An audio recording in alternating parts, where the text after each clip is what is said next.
Good evening.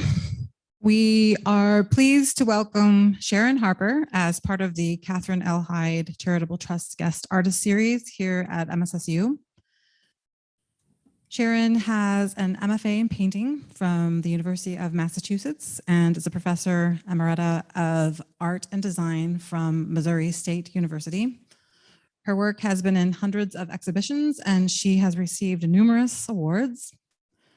Harper's work is rooted in personal narrative and focuses on immediate issues of life, both internally and externally. And she's going to tell us about it now. So welcome. Okay. Thank you.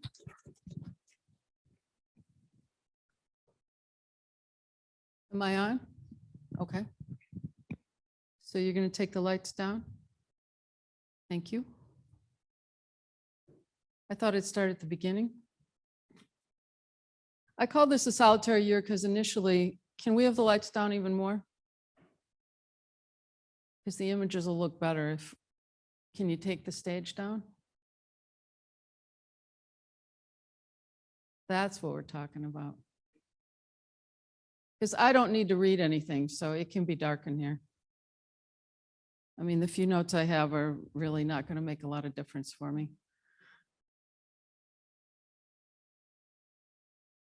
I called it a solitary year because my plan was initially to do this like right after the pandemic. And because the pandemic went on, well, longer than I thought, I ended up making more work than just during that year. So the title started with that. So I was born in Michigan, and Michigan plays a big part in my work in that it's a peninsula, it's surrounded by water, and I do think water affects me a lot and means a lot to me. I grew up with my mother and my brother, so a three-person family was what I was in. And being a single mother, she was always in charge of everything. And you can see that she's at the helm in the boat. We spend the summer on the lake. So when I went to grad school, I was doing a lot of different work. And I had to make a decision about trying to focus in on what do I want to do exactly. And I decided, because I had done some writing when I was younger, I went back and looked at that writing. And I found that I did writing about things that were hard in my life. That's what helped me process what was going on. And with that writing, the most important things were always the relationships in my life. So I decided to focus on my mother and my relationship with her. It was big and difficult and great, but I made the work about the difficult part of it. Being a single mother, she worked. And when I first started this work, and this was in the 80s, when I first started this work, I didn't care if it looked like me or it looked like her, or it looks like my brother, as much as you knew that it was about a mother and a child relationship. And she worked every day. What do you think of the light back there? Should we turn it down a little more? It's fine, okay. This was her. I put her at the control of this ride. I called this Going for a Ride. And that would be me in the top car and my brother in the bottom car. This was about my brother, and he was kind of a bully. So it would be me again. Didn't care if it looked like me. So I'm in the foreground. My mother and the woman that took care of me, who I called Grandma, oops, touched the mic, called Grandma, were looking at us because boys will be boys, and he got away with a lot of bullying. The idea of learning from your parents how to live, how to think, who you are, and becoming a target for things that they don't necessarily deal with. This is what this was about. And I did do a series where I actually put the name in the piece. So at the bottom, it says The Perfect Fit. When my mother got older, everything was filtered through religion. And I felt like it became such a truncated view of things. I wanted to somehow depict that notion of having that tiny bird house hole to look through, and all you could see is religion rather than to see the person on the other side, judging everybody by them. My mother died in 94. And when she did die, it changed my work completely. When she died, I no longer needed to make work about that relationship. That was done. The things I did make at that time were about missing her, and the things that were good, because those were what I was having a hard time dealing with because I didn't have her anymore. So this was called Home Goes To. The next kind of work that I got involved in doing, I was taking some old paintings and I would paint out some of the parts of those, and I would recreate something, trying to make some order out of chaos, or trying to find a new image within that. And beginning some of my my water, and I have a swimming cap on my head and I'm diving off this platform, was the idea that I'm trying to find something new. And this, I don't know if you immediately see it, but I'm laying under the water. So my face is down at the right end, and then there are birds in the top. And this is acrylic on paper, and then a drawn line with a water-soluble crayon. And it's probably about 100 inches. The paper's like 53, so say 106 by 48.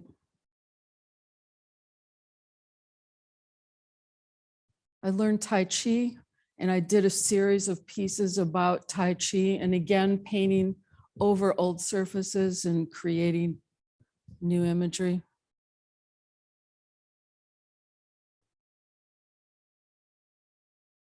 And you're welcome to ask me things along the way. I mean, it's a small enough group that if you think of something you want to know.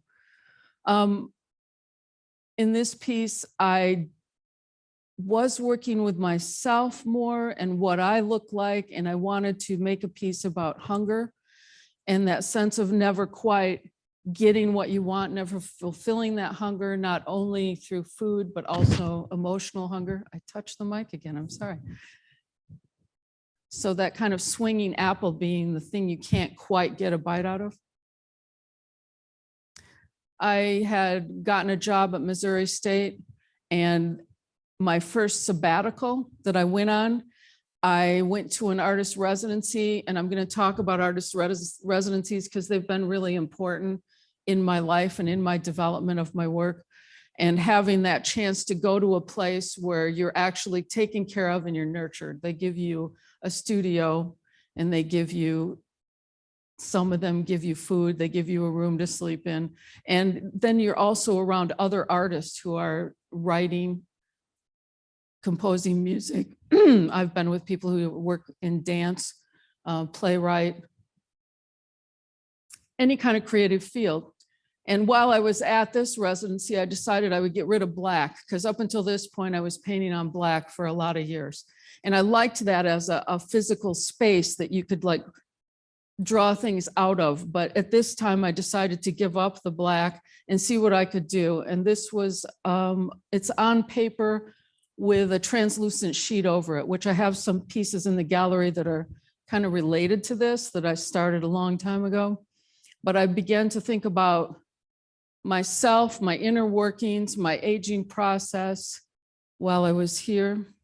And this is drawn on one sheet of paper and then the translucent surface over the top.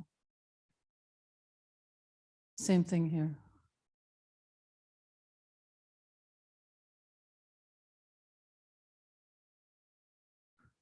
And this one's blurry again because of that translucent surface. But the leaves are on the top layer.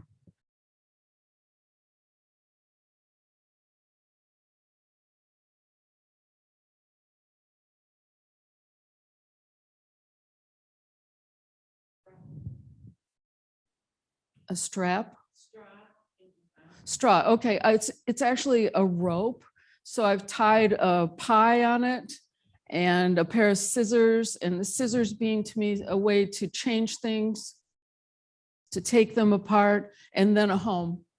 So the sense of home. So again, about hunger, about that longing. It's a longing as well as an eating. This is one of the first pieces I did on a panel, and this was quite a few years ago. A friend of mine found out she had cancer in her pelvis. And it was a really rare form of cancer. And it made me so conscious of the idea of our bodies betraying us. I mean, of ending up having something that you can't deal with. And that's when I started drawing a lot of body parts in this time, but this was about her. I wanted to work, and again, these like jump through time, but I wanted to work more physically with a surface. So I went and got these kind of cigar boxes / pencil boxes at the craft store, and I painted them, and then I carved into the lids of them, and then I glued the lid open. So you'd have a drawing at 2 different levels here.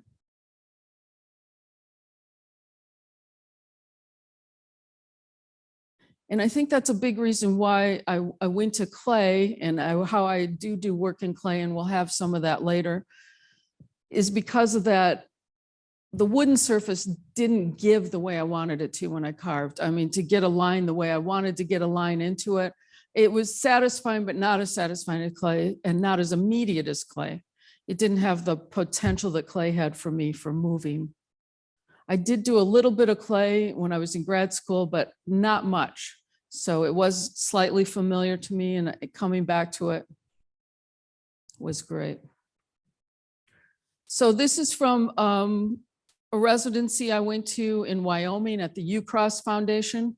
And I just included a couple of pictures from there, because it's the first time I'm very conscious that the environment I'm in is really determining what I'm picking as my materials and the imagery that I'm making.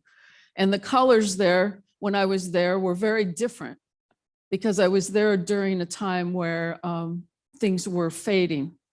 It was moving into fall. So this is one of the pieces I made there, and I made it about the wind. I decided the wind was so intense out there. I was conscious of it as a force. So I wanted to make a piece about the wind. And I had done pieces on panels, but this one, I chose to work a little more abstractly. The chair is actually made out of clay that's sitting on the one panel.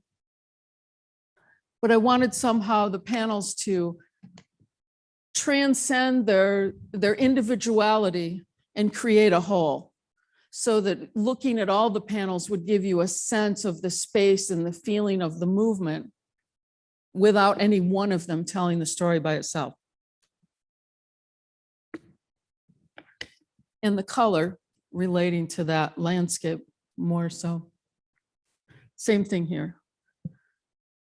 So there are things that kind of speak to some realism, but not a lot. I mean, the one all the way to the right is some grasses that I picked up there. And then right underneath that is a panel with a photograph of rocks and grass that I took, and then I printed out, and then I drew back on top of. And then I have a pile of actual sticks, but again, pieces of that environment that I was playing with.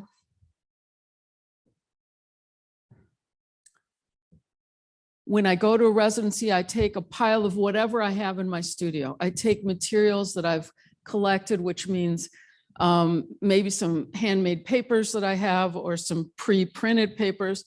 I had some map books I had gotten at the library sale in town. Some old map books that I ripped up, and the one all the way to the left, this panel all the way to the left, is the map painted out, and the one all the way to the right is the map painted out. And actually the one on the bottom is also a map. And right above that, where the rope is tied, that's actually the map I cut up, and I wove simple weave above it. And then I drew on top of it. And then the reddish one, there's actually a bird drawn on that. And that was made out of crossword puzzles that I had done, that I cut up and actually put there, so that it would speak some to what I'm doing while I'm there, as well as what I'm seeing.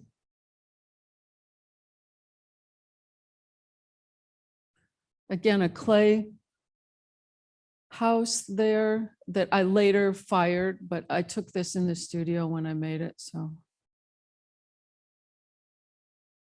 And that's a close-up of a drawing. I have a few close-ups. This is another residency I went to north of Chicago at the Ragdale Foundation, and it was very near Lake Michigan. So I tried to go to Lake Michigan as often as I could because it's amazing to me, this color. It was so beautiful, this aquamarine, or just on a still day, what this was like. And that, again, that landscape really affected what I made in my studio. And the first one is like the house that I stayed in. It's a drawing of that. And then newspaper I gathered while I was there. And then next is a map of kind of where I was, north of Chicago.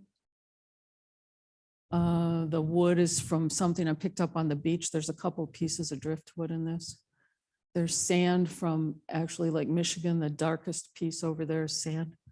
Again, an overall impression of this.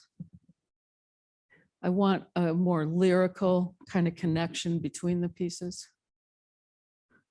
The buildings that you can see here were buildings that were on the property. One is a birdhouse and the other one was a storage building.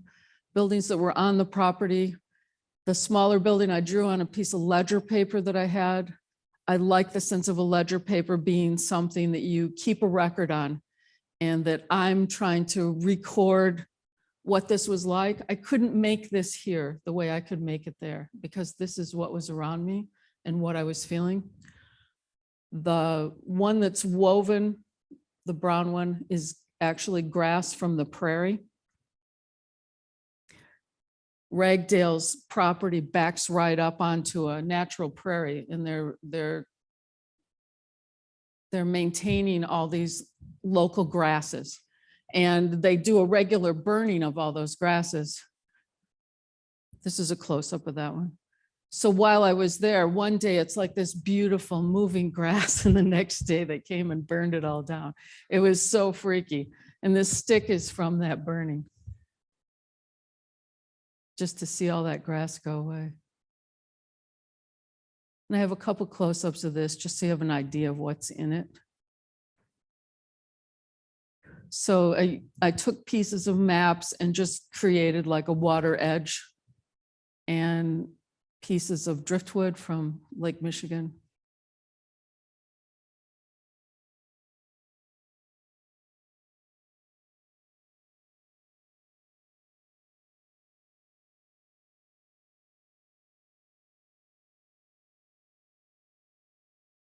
That's a piece of driftwood. It's not a dead bird. Just so you know, I know. Everybody's like, oh, that's a bird. No, it's not. And the top is actually a map also. And I just drew the heart and then painted parts of the map differently so it would look like a heart, but it's made from a map. So then I went to a residency and I didn't show any pictures of this one, but I was in Virginia. And at this time, I decided that I wanted to work more with the objects, the object itself, something dimensional that you could hold. I wanted to have a combination of the flat surface with the object. And so I started with allowing myself, because part of it is just letting yourself do something that's not related to what you did before and just letting yourself play. And these are pieces of vinyl. The little sacks there are pieces of vinyl with rocks in them. And it's not a very big piece, but I put a rock inside of them just to feel like that was weighted and pulling down. In the felt, the gray is felt, and it is, actually there's a boat drawn on that, and then I used a wire to outline that, and the wire is hanging down and holding this kind of skirt shape on top of woven words. I like using words. I like using them as this sense of so much coming into your head all the time. And this is a way of like ordering it, but not necessarily remembering it verbatim.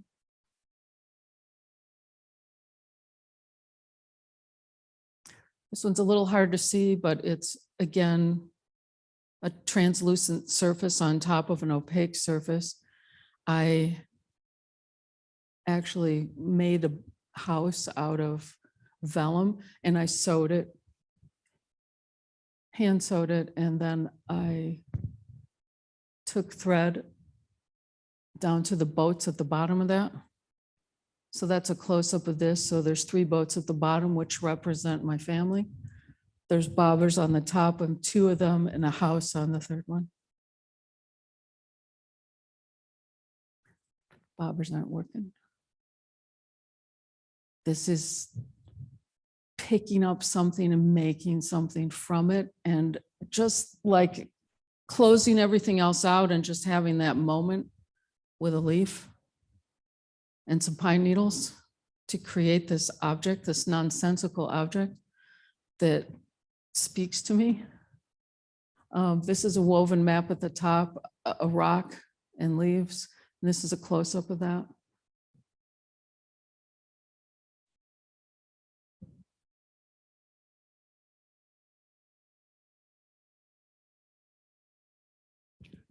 I also liked, for probably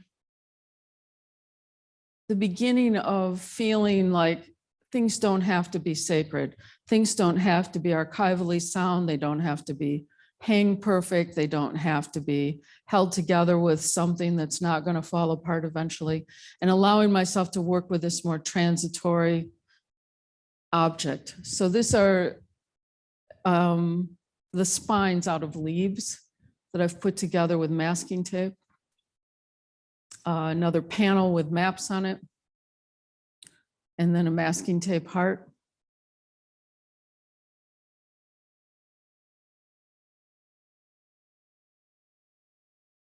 And I think part of that process is getting older and knowing that I'm going to change and I'm going to go away, and the work, you know, is it important that it's going to last? I don't know that it is.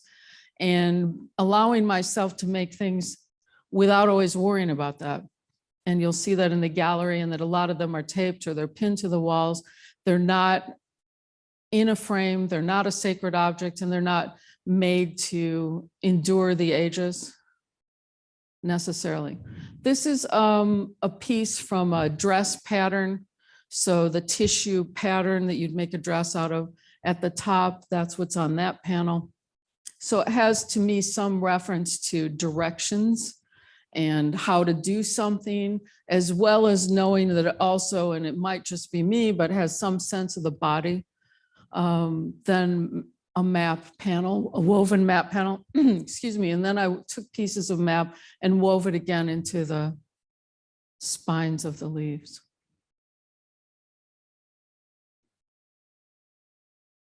While I was at this residency, I went into the Family Dollar store and I was looking for something new, because even though I take a bunch of materials, I always want something new, right?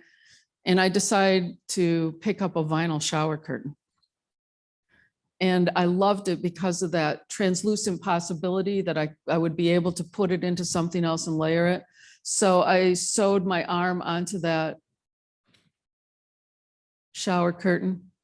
And then I cut out kind of a rough wing shape to attach to a drawing that's on Yupo or Yupo paper, which is this kind of slick, almost plastic surface to it. It's lovely to work on. And sewed my first felt house. Again, it just kind of left the threads, and the window is pinned on. This is a picture of my studio there. Just to kind of see that I work on a lot of pieces at once, especially with the panel pieces. I'll move them around until I find where they go. And when I find where they go, that's where they go. So it's not like it's a constant change, but it changes until it doesn't, if that makes sense. And then the figures that I started there were, again, made out of that dress tissue that if you haven't sewn, it's what you use as a pattern to sew something. And I liked that it's fragile and thin, and it makes noise when you move it around. And drawing on it, it's hard not to rip it. And I like the sense that it's like skin and it's like getting old and it's like coming apart and putting yourself back together again. That's kind of hard to see. In the left side, I have 2 paper houses that I'm holding. And the right side, I'm actually holding a heart, and that's in a drawing, but almost impossible to see. These are not great to photograph. Here I used pattern pieces to kind of mimic body shapes, breast and belly. Went for the mic again. Breast and belly. And drew my face on the actual instructions.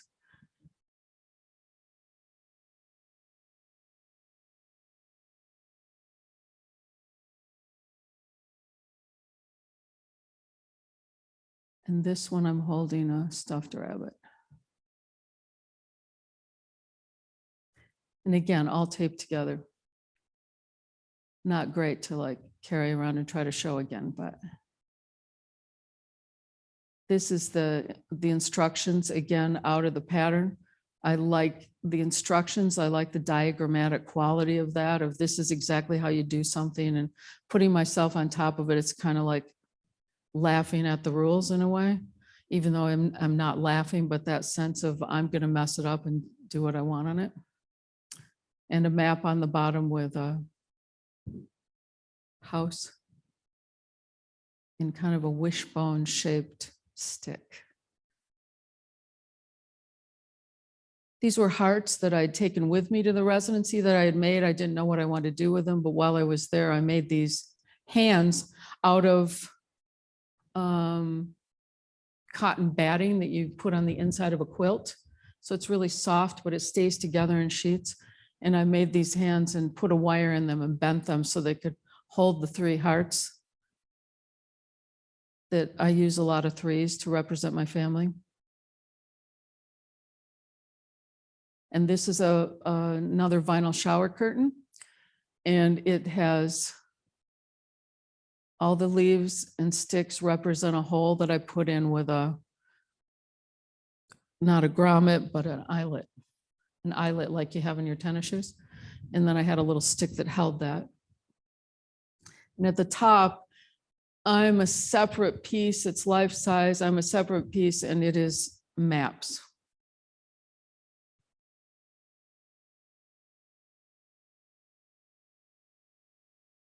I started making things that kind of represented clothing, and this is fish and buttons. The buttons are made out of shells.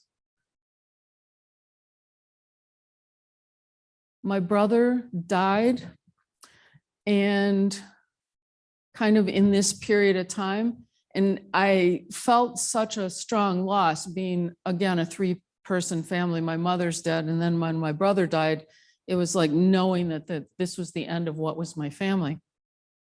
And I used to drive past this building on the way to work. And one day when I drove by it, I noticed it, and I said, this is how I feel. This building speaks to how I feel, this empty, and some days it would be completely dark. And it looks kind of uneventful, but it became this thing for me a touchstone that made me understand my sadness or this emptiness that I felt. I felt like this empty building. So this building shows up in quite a few pieces in this period of time. So it's at the top. I went back to the panels when I got back in my studio and I wanted to do something about my brother. Again, it's kind of this fractured feeling and trying to like come up with things that would speak to that emptiness or that aloneness. So these are all pretty abstract, pretty monochromatic. That's a close-up of one of the parts. Again, the 3. That was maps. I painted them all out. I mean, you can only see tiny pieces. This one, I actually punched holes in the wooden part and pulled thread through it. And that strange piece in the center is a piece of flannel that just kind of reminded me of childhood I used to have a flannel kind of blankie that I had when I was really little. So that started a series of drawings. And I have one of the pieces, two of the pieces here in the gallery.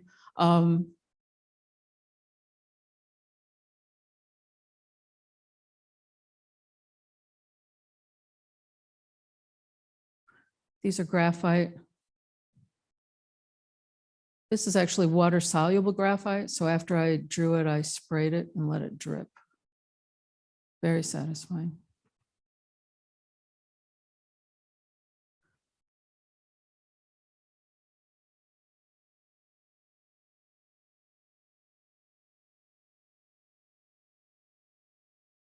And that I took in the gallery. It's got the tag on it. You recognize that one, right, Madison? And this I made 2 bodies in fabric coming out of the windows. A little hard to see, but that's what's going on.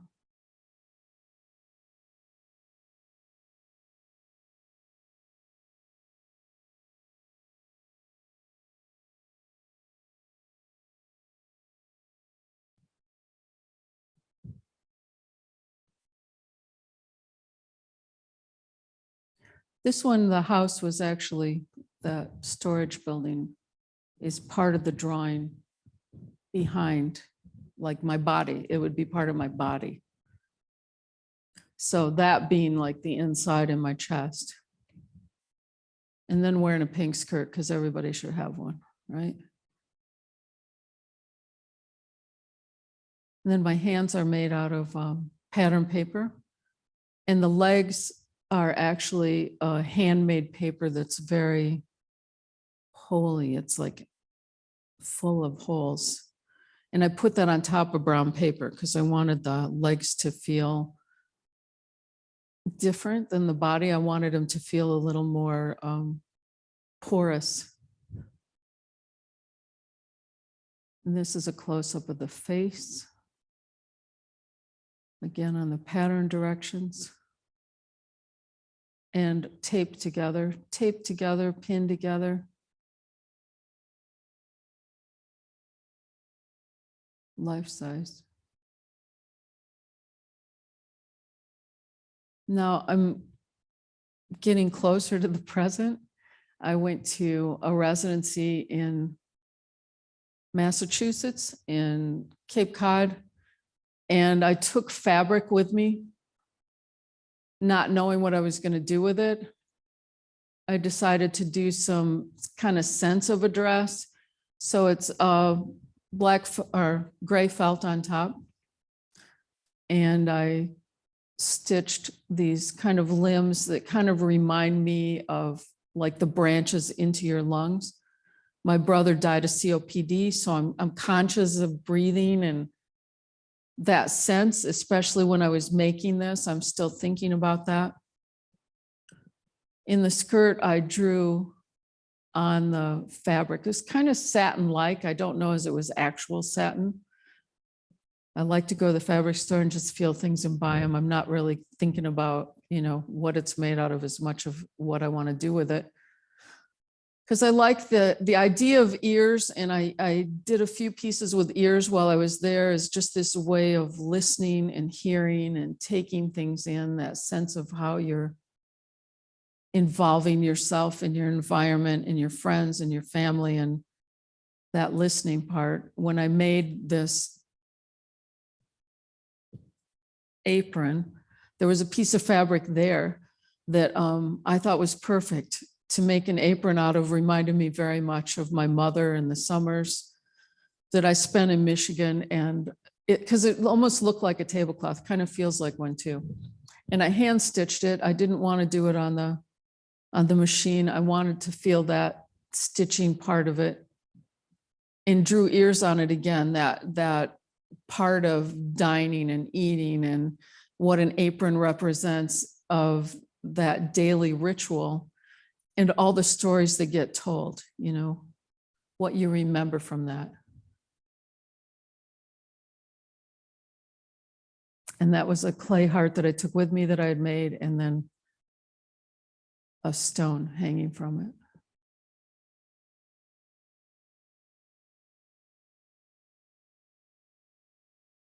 Three houses at the top they're actually made out of the periodic table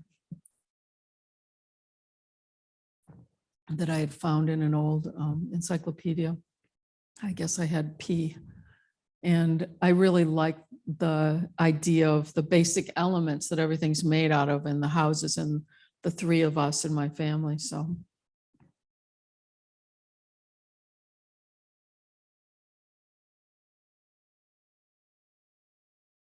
they had a roll of brown paper in the studio to use. And having access to just a roll of paper, I didn't know what it could do for me, because I loved being able to just rip a sheet off and do whatever I want, rip a sheet off and do what I mean, it wasn't like this piece of paper you spent $10 on or $15 on, and you have to think about the line you put on. It's like, this is brown paper. Woo, I can do what I want.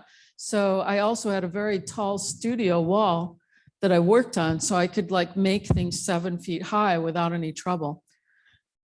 And so I did a series of things, and I made like one giant drawing in my mind that I did a lot of pieces across the wall, but these were two that were a part of that, but then they became their own thing aside from it. And this is called Behaving. And again, I like that it's not straight, and I can pretend I'm behaving, but I'm not ever really behaving. So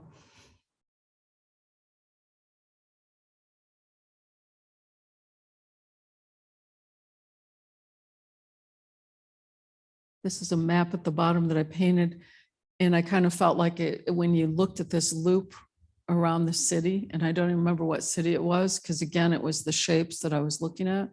It felt like a heart when I painted it out. So then I put little map pins in for all the exits that were on there, because I just kind of felt like pins through your heart, and these kind of spots of memory made sense to me, because you can see the red spots that go through my head at the top. That's what was in the bottom as well, but I just painted it all out.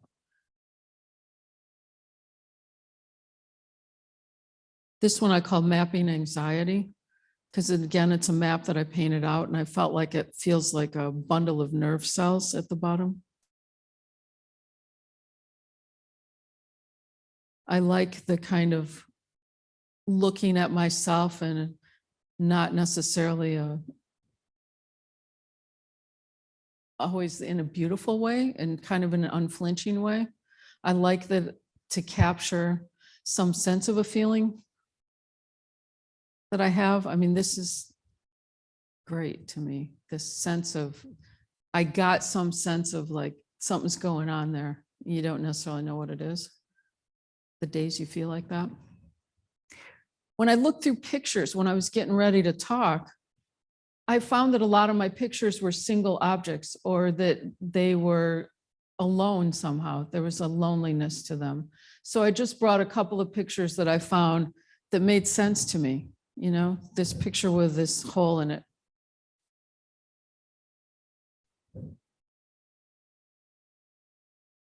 This is, I think that speaks for itself what it is. So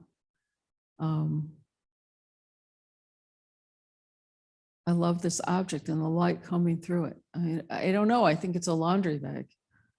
You know, it wasn't mine. It was a friend of mine's, and I took a picture of it.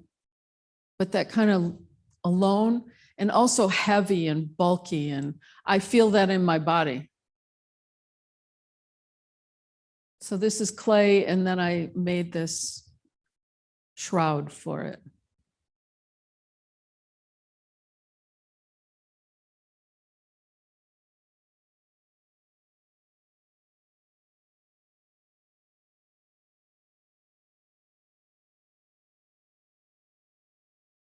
This is map woven at the bottom. This is in the gallery. I actually photocopied it so it'd be black and white, so I could put it with the graphite and it would make more sense visually for me.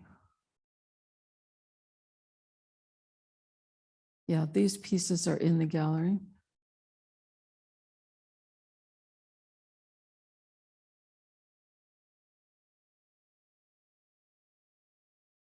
but about my brother and my family and where I'm at. And I love this big, heavy building. I like its round, falling apart, weathered. I relate to this. This is in Springfield at the old Dixie Cup factory. So I did a series of objects in front of photographs that I took. So I took this picture of a wall and I got it blown up at Kinko's, very cheap print, but I wanted a backdrop for the object. And the object to me, it's clay, it's a trailer, but it's round and it's heavy and it's closed in, and I just feel like that it becomes this stand-in for me. It becomes this kind of storage unit, and talked about aloneness that that I feel in conjunction with my family. I don't feel this way about all of my life, but about my family being the surviving member. Another picture of an object that I loved. And you go, how does this relate to what I'm doing? But then I do something like that and I go, oh, you know, it relates. This is clay again. I did a series of deer. I just feel like they were also a great stand-in for feeling young, being the youngest member of the family, and a sense of innocence, aloneness, fragility.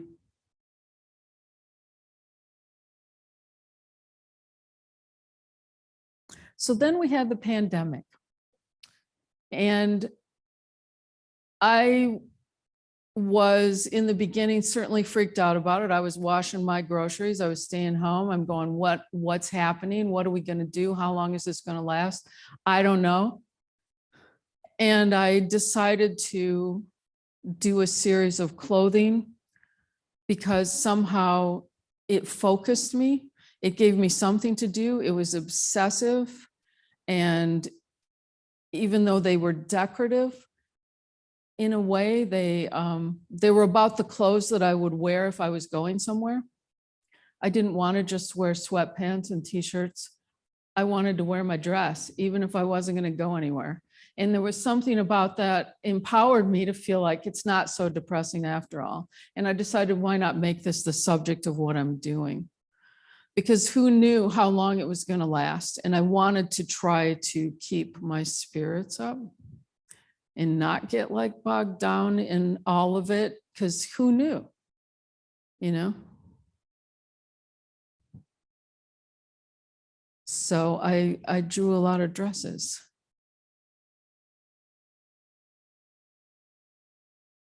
And these are life size, and they're on brown paper because I bought that roll of brown paper and I love it.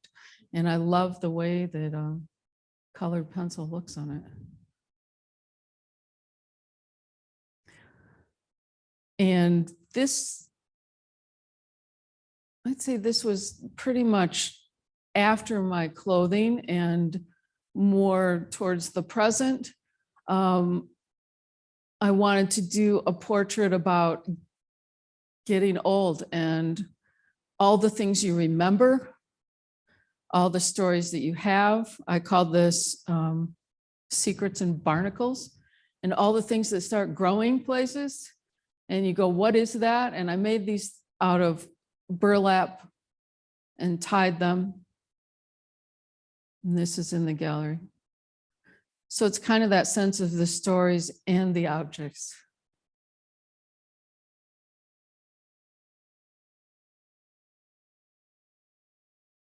And this is a case of where an object took me someplace because someone gave me this piece of cardboard that's a sewing piece of cardboard that you lay things out on that has the measurements on it. And again, I like the idea of the measuring and sewing and putting yourself together and that construction.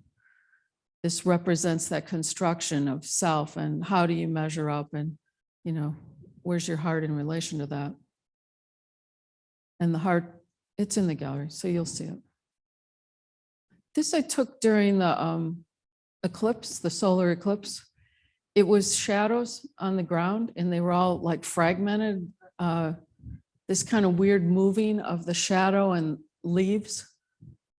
This was actually a brick city on the concrete. And I took those shadows and they're behind this fabric over here. This was called Whispers and Shadows. And I made legs on fabric. There's legs sewn on that. This is in the gallery too, but that's the shadows from the eclipse are in that.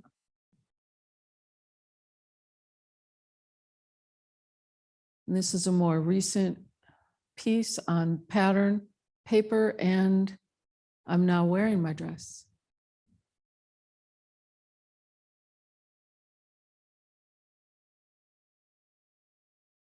This one's called Heavyweight. I'm a heavy object holding a heavy object in the water.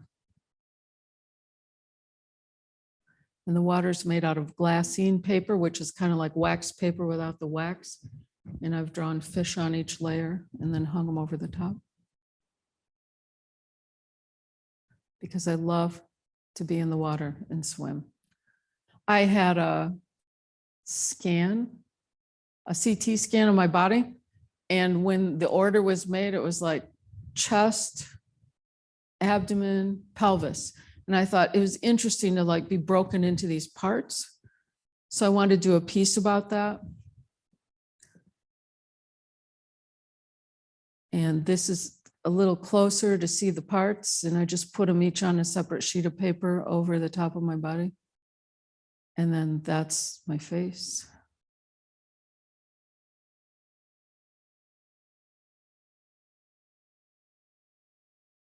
This one again, I'm wearing the clothing. I had drawn this shirt on brown paper and I redrew the shirt on white paper now.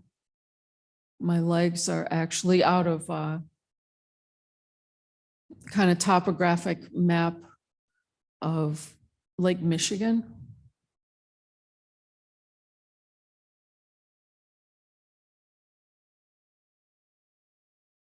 And this one, again, these are pretty recent pieces.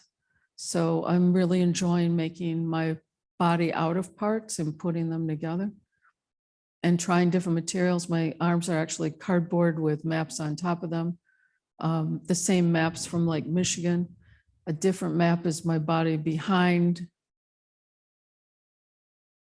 vellum. It's actually vellum. And the heart that's drawn is on vellum and it's clipped to my chest.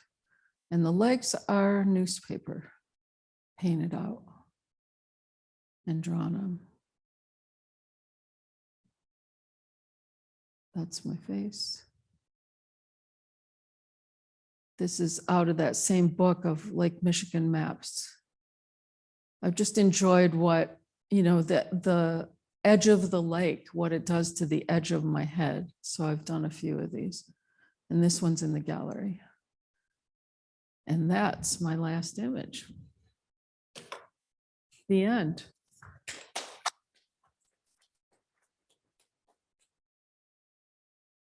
Is there anything you'd like to ask me?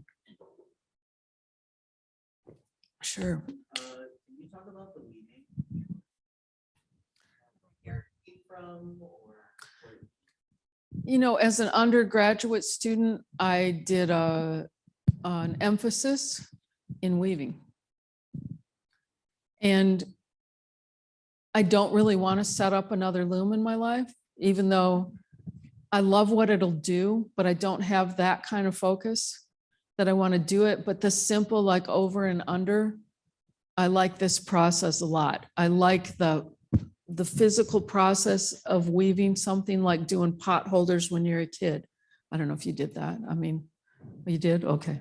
Because it feels like that might be something that people don't do anymore. But that's that sense of moving that and creating something new out of two different things or whatever, you know, whatever number you bring together. And I really liked, in one piece, I actually like cut things I wrote, and I cut the sentences apart and then wove them back into something. And I liked knowing that, even though you wouldn't necessarily know that, you'd know it was writing, but that way of like reinterpreting something I'd already thought or felt. Sure. Any other questions? Yeah, Shauna. Do you need the mic or you? I think I'm good. Okay. The last time I got to see a majority of your work was the IDX Factory. Mhm. It's been several years. And I remember after seeing that show, I said hi to you, but I just had to admit that I was kind of speechless. Like I was feeling really emotional. And seeing you go through this, I think one of the things I can name about that feeling of speechlessness is like, your work is very honest about yourself. Now I know about your story, but also just your body in general. And there's a sense of perceived vulnerability. To me, I see a lot of vulnerability. Whenever you see somebody be that honest and vulnerable about their story and their body and their thoughts, it's the sort of vulnerability that it just feels like such an honor to see, because it's, you know, grants permission to be that vulnerable about yourself too, and hopefully connect with others through that. But whenever you were talking about the self-portrait too, it definitely felt like a very empowering thing for you. I like how you said this unflinching look at yourself. But I'm curious, has there been a part of, especially the more representational self-portraits, that feels vulnerable to share out to the world? Well, in graduate school, I did a lot of work about emotional abuse and maybe a little physical, even though I'm not deep on that one. I'm more deep on the emotional abuse. And having done that work and talked so much about it, like my mother manipulating the ride. I mean, I did 100 pieces, right? And when I first did the work and I took it into class and somebody saw it and they thought it was funny. And I'm like, oh my God, I don't want it to be funny. I want it to be clear it's not funny. But every time I showed that, I had more people that talked to me. And in doing that, I don't think it's hard to be vulnerable that way anymore. I mean, because I'm okay with it. I've been practicing it for a long time. To talk about my weight and my body, I don't talk about that much, but you know, it colors every day of my life, right? And I think I remember in grad school when I did something that I put my body in, and you know, one of the other students said, "Oh, I just think it's so great that you put this heavy person in your work." And I'm like, wow, you know, I was just doing myself. I hadn't identified myself as different than her, and that she was looking at it as it was very different. And I'm exposing something. I'm like, what? I'm standing right here. You know, you can't hide this. You know, you can hide a drug habit in a way you can't hide your eating habit. You know, it surprised me then. I think there is still a whole range of things I could be frightened about. I'm not to the point where I could just do anything, but hopefully I'm still pushing the edges of things. Hopefully, you know, I feel like I'm making work that I feel good about. It isn't like, oh, I did my best work 30 years ago, you know, I feel good about where I'm going. Yes. So obviously this was really compressed, like Yes. slices of. You did mention on a residency, you're like, I'm not going to do this flat. Have this definite sort of demarcation point. Yes. That you feel like that's a way you have worked or continue work? You're like, I'm kind of doing this thing right now. Stop and we just do something else, or do they kind of No. put together more work? No, because I think in putting this together, I mean, it was hard. I was saying that before you got here. It was really hard to like weed through things because I left out so many things I really like and I couldn't show it all. but that's why I showed my studio in that one shot, because I was working on all these things at once and I don't want rules. But I had worked on black so long. That was a moment where I said, maybe I'll try not working on black, but I rarely say, I'm going to do this. You know, when I was working on panels, I bought hundreds of panels, so I had them. So that's what I was doing. But if you told me I had to work on panels, I would have stopped, you know? I'm very moody about it. It's like going to the store and buying a shower curtain when I got piles of paper in my studio. So I let myself do that, but I still wanted to kind of relate. I don't want to stop and start painting landscapes because that wouldn't make sense. I want it to relate to what I'm doing, but I want to at least be open with material and maybe how I get there. I don't know. When I go to Residency, it's weird to write a proposal to say I'm going to do this because I don't know what I'm going to do. It's like I'm going to get there and see what inspires me. Yes.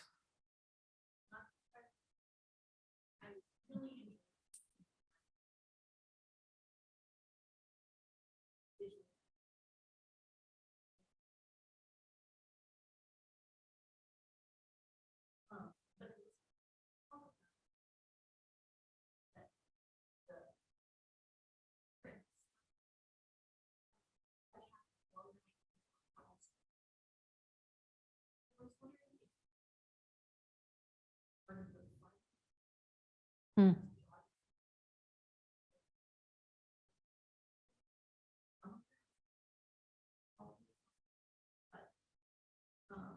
Yeah. No, I haven't thought of that at all, but that would be interesting. Yeah. Would you want to be able to touch it then? Yeah. Yeah. Yeah. Yeah. Well, the sad thing is the graphite wants to like rub right off of that. So it'd be hard to touch that, but yeah. Otherwise I'd say go on in the gallery and touch it. But when I'm touching, I notice that, but that's an interesting idea. Because it's more so since I feel like I've gotten more physical with things that tactile quality. You know, when I was just painting on paper, I really wasn't thinking about that. I mean, I was, you know, in love with the feeling of the brush on the paper. That's different than clay. You know, I mean, that's so visceral. And I think it made me want to deal with object more. Yeah. Similar to Josh's question here. I noticed, you know, you're working, you go to a residency, you take fabric, and then in this residency, I don't know if it's this one or another one. Anyway, it's brown craft paper. Yeah. And there's no more fabric after that, it seems like. But then you take the brown craft paper and start making it into dresses and things like that. Placing fabric. I don't know.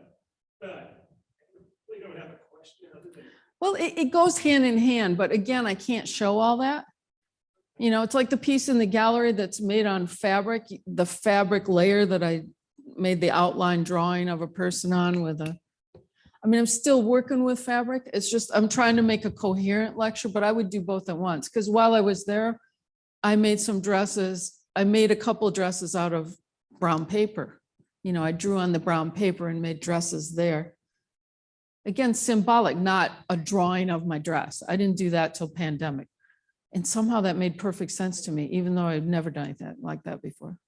That also kind of, I don't know, it makes it like, okay, fabric, instead you go to the store, you buy the fabric, you know, based on look and feel. And then all of a sudden it's a pandemic and you don't have that option, I guess. So you're making your own. Well, I still had fabric, but Yeah, but still, it just. I don't know. It didn't even occur to me to pull that out. No, it was somehow these dresses, it's somehow these clothes, this microphone, it's the clothes, you know, that I would put this outfit on to come and talk to you.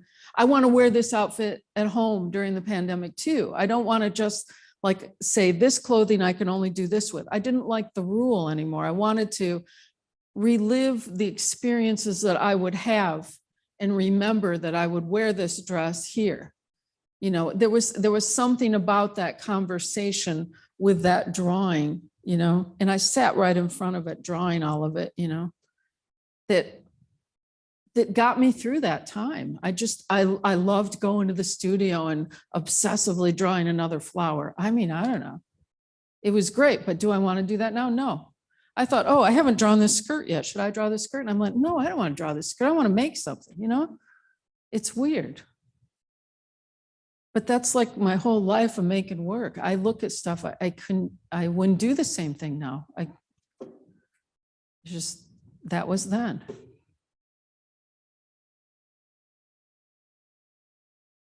But for me, there's a two-part step to creating memory. I mean, so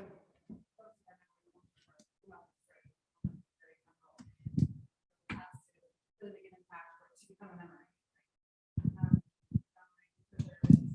So I find it these moments that become memories, trying to create something that's memorable for you. As we were talking about some of the materials that you're using, it's very fragile. So how do you feel about these moments that you visitors that you want to kind of concrete onto material that's really fragile? Well, I feel differently now than I did 20 years ago, because I would have cared then in a way I don't now. And I think it's because of going through this time of really re-identifying myself as not a sister and not a daughter, and they're ashes now, and I'm going to be ashes. And it's like just thinking about that whole family dynamic, that I'm the only one that knows what it was now. I can make up anything I want. I mean, it's weird to not be able to like say, John, do you remember when mother blah, blah, blah, blah, blah. You know, he's not there, it's mine. And I think the same way about the materials. So I drew on this material. Do I care that it goes away? No, I don't care the same way, because I do think memories they're fleeting and they go with the person, and they're going to change and they're going to be gone. So then for you, viewers, more often than not, No, I don't. how are you? What is your main goal?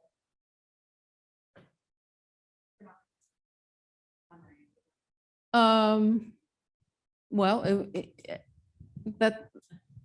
okay.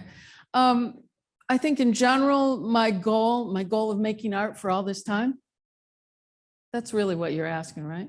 What's my relationship with the viewer? I want to create an experience that is relatable. It's not going to be my specific memory, but I think that you have a way to enter the work and have some emotional experience.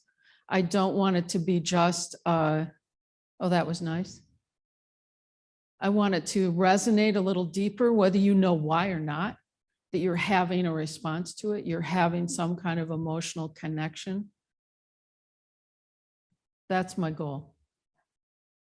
You don't have to know everything I said just now to have that, if I succeed. We have a question online. Are there some artists who inspired you when you were young, who you continue to return to for affirmation and inspiration?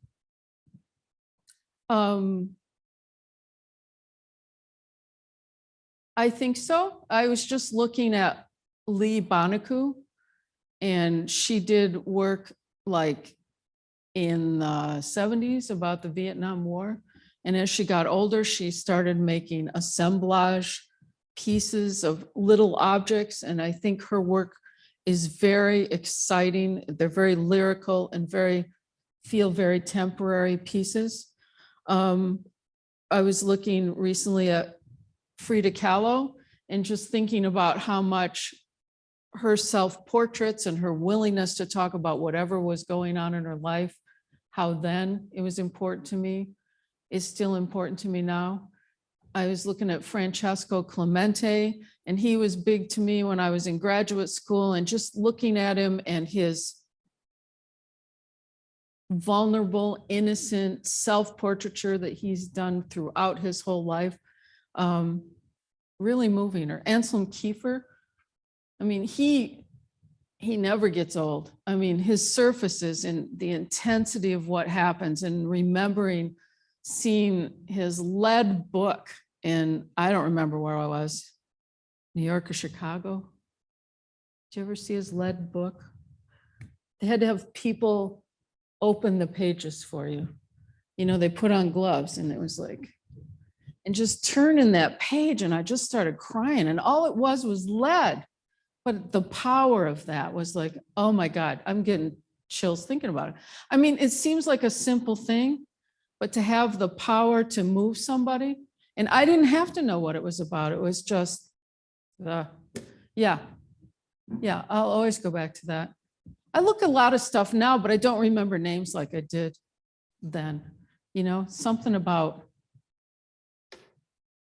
earlier life that you remember everybody's name. And now I just look at stuff and go, yeah, that's great.